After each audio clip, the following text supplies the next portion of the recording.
Family and friends, we gather here this evening in the sight of God and angels, in the presence of friends and loved ones to celebrate one of life's greatest moments, to give recognition to the worth and beauty of love, and to add our best wishes and blessings to the words which shall unite this man and this woman in holy matrimony. Marriage is the most honorable estate, created and instituted by God, signifying to us the mystical union which exists between Christ and the church. So too may this marriage be adorned by true and abiding love. The union of husband and wife in heart, body, and mind is intended by God for their mutual joy, with help and comfort given one another in prosperity and adversity. We come to ask God to bless Tammy Lauren-Newski and Scott Allen Archdeacon. We share in their joy. With our love and prayers, we support Tammy and Scott in their union as husband and wife. Who gives this woman to be married to this man? Her mother and I.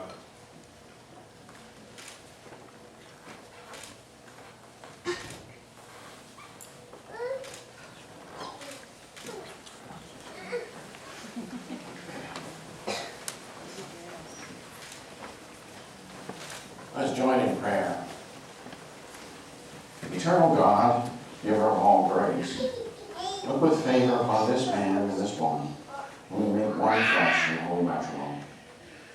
Give them the wisdom and devotion in the ordering of their common life, that each may be to the other a strength in need, a counselor in perplexity, a comfort in sorrow, and a companion in joy.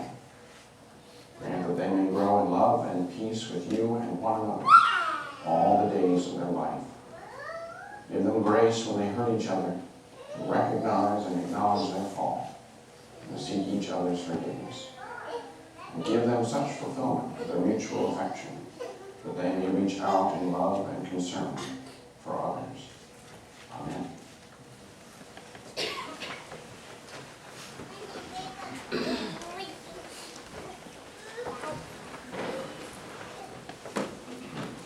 A reading from The Art of Marriage by William Peterson.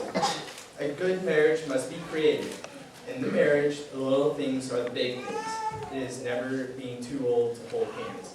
It is remembering to say, I love you, at least once a day. It is never going to sleep angry. It is at no time taking the other for granted. The courtship should not end with the honeymoon. It should continue through all the years. It is having a mutual sense of value and common objective. It is standing together and facing the world. It is forming a circle of love that gathers the whole family. It is doing things for each other. Not in the attitude of duty or sacrifice, but in the spirit of joy. It is speaking words of appreciation and demonstrating gratitude in thoughtful ways. It is not expecting the husband to wear a halo or the wife to have the wings of an angel. It is not looking for perfection in each other. It is cultivating flexibility and patience, understanding and a sense of humor. It is having the capacity to forgive and forget. It is giving each other an atmosphere in which they can grow. It is finding room for the things of the Spirit. It is common search for the good and the beautiful. It is establishing a relationship in which the independence is equal, dependence is mutual, and the obligation is reciprocal. It is not only marrying the right partner, it is being the right partner. This is the art of marriage. And now a reading from Paul's first letter to the Corinthians, chapter 13, verse 4 through 7. Love is patient and kind. Love is not jealous or boastful. It is not arrogant or rude. Love does not insist on its own ways. It is not irritable or resentful. It does not rejoice at the wrong, but rejoices in the right. Love bears all things, believes all things, hopes all things, and endures all things.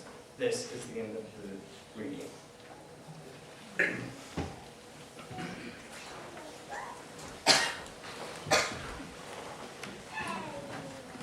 Scott and Tammy believe that they have been brought together by God. So that we may share in this belief, they wanted to tell us a little bit about their history together. That is why why they themselves wrote this reflection.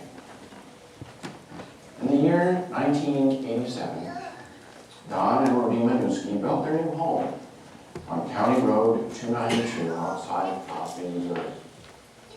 That same year, their daughter Tammy was born, and their son, Aaron, started kindergarten in the Avenue City Elementary School.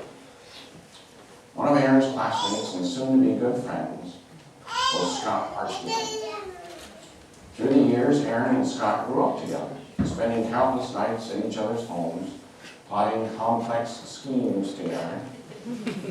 Like, hey Aaron, see if your mom will let me come over. And I'll ask mine, and we'll see who gets the okay first. 3 years later, Tammy started preschool, and one of her classmates and soon-to-be friend was Christy Archdeacon, Scott's younger sister. As you can tell, this isn't going to be a when Tammy and Scott made eye contact across the room, they just knew kind of story. This is that annoying little sister of his best friend, or the obnoxious friend of her older brother kind of story. No, it was not love at first sight. In fact, Tammy said no when Scott first asked her out. Then she said no again when he asked her out to go on an all-expense-paid cruise with him before he left to serve in the Army in Iraq. Both times, Tammy was in college and working toward her nursing degree, and she claims that she did not want distractions. But Scott, being the persistent man that he is, asked Tammy to hang out with him after he returned from Iraq. She agreed to dinner at Olive Garden, but Tammy made it clear that this was not a date. It just so happened that on the night of their non-date, Tammy was on call at the hospital for the very first time. So she was constantly checking her phone, afraid that she had missed her ringtone. Luckily, Tammy was not called into work that night, and she and Scott ended up going out for ice cream at the Cold Stone Creamery. Then they walked aimlessly around Charlie's toy department. Anyone who knows Scott can imagine how animated he acted in a toy aisle. During this walk, they ended up looking at all the Barbie dolls. Scott got very excited. He pointed at a Barbie doll and said, "Look, Tammy, it's your Barbie." Tammy just smiled and informed Scott that the doll was a Dr. Barbie, not a nurse Barbie. Refusing to be discouraged, Scott pointed out another Barbie with the same level of excitement. Tammy rolled her eyes and informed Scott that there was a dog in the box, so that doll was a veterinarian. After Scott finally admitted that there was not a nurse Barbie, Scott and Tammy left Target and went to Cosmetic Bowling at Olympia Lane. Now fast forward a few weeks to Christmas week. Tammy and Scott were still not dating. Tammy was just about to leave for work when Scott and his mother arrived. Scott, believing that Tammy had already left for work, was delivering a Christmas present. Well, anyone who knows Tammy knows that she could not wait till Christmas. And she had to open the present that very second. Scott had wrapped the present himself, and inside the wrapping paper was a vintage 1961 Nurse Barbie doll. At that point, Scott officially won Tammy's heart. On Christmas Day, Scott was invited over for Christmas with the Newskis. After the presents were opened, food eaten, and conversed, Tammy and Scott were going to head up to the home of Tammy's Aunt Joy and Uncle Wayne to play some video games. Tammy's grandparents were parked behind her car, so she wanted to take Scott's trunk. But Scott kept saying no. By the time her car was able to get out of the garage, Tammy was not a happy camper. Then they walked out to the garage, and Scott hurriedly got in the passenger seat and waited for Tammy to get in. When she got in, she saw a stocking hanging on a rear view mirror. As she went through it, she noticed that all the gifts had something to do with the outings that she and Scott had shared. That is when Tammy took the initiative and kissed Scott first. At that point, Tammy and Scott finally were dating. A few months later, in March, Scott proposed to Tammy at the back of the family farm where his great-grandmother grew up. This evening, Tammy and Scott who for years knew each other as they traveled separate paths as siblings of friends, come before God to begin a new journey on a shared path as husband and wife. Amen.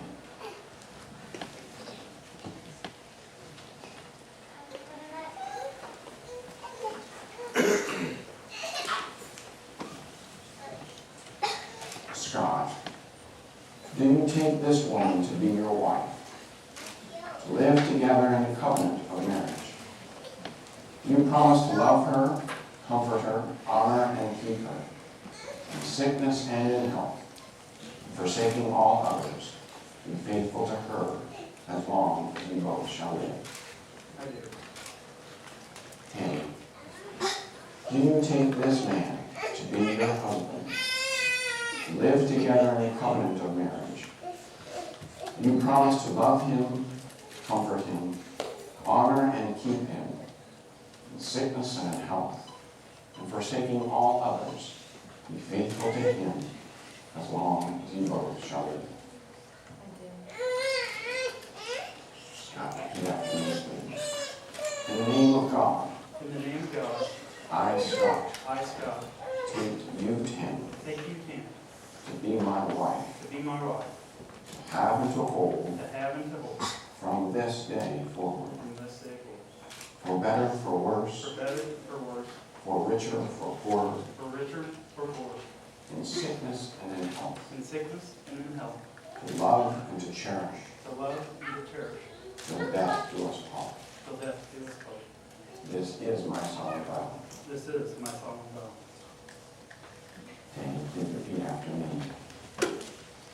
In the name of God, I, Tim, take you, Scott, to be my husband, to have and to hold from this day forward, for better, for worse, for richer, for poorer, in sickness and in health, to love and to cherish, till death do us part.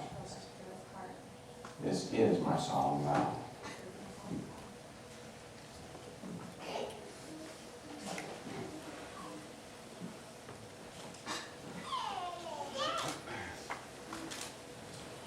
Tammy, please repeat after me. Scott, I give you this ring as a symbol of my vow and